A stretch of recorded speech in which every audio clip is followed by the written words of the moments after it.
अरे खा लो। हम ना खाए।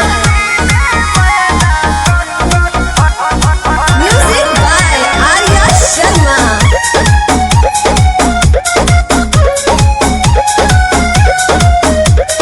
डॉक्टर से हमरा तो माना बा, बिछुआ तो खाए के खाना बा। अरे इहो बिछुए ह, खा जा। बुझाइए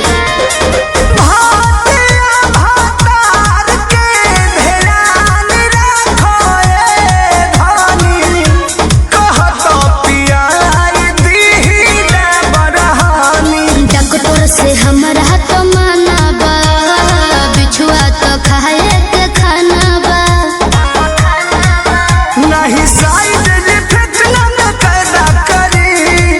रउए जाना तानी गरमी में का हम गरमी में हो गरमी में मैदा फायदा करी हो गरमी में। ओहो गरमी में मैदा फायदा करी हो गरमी में। अरे खा लो।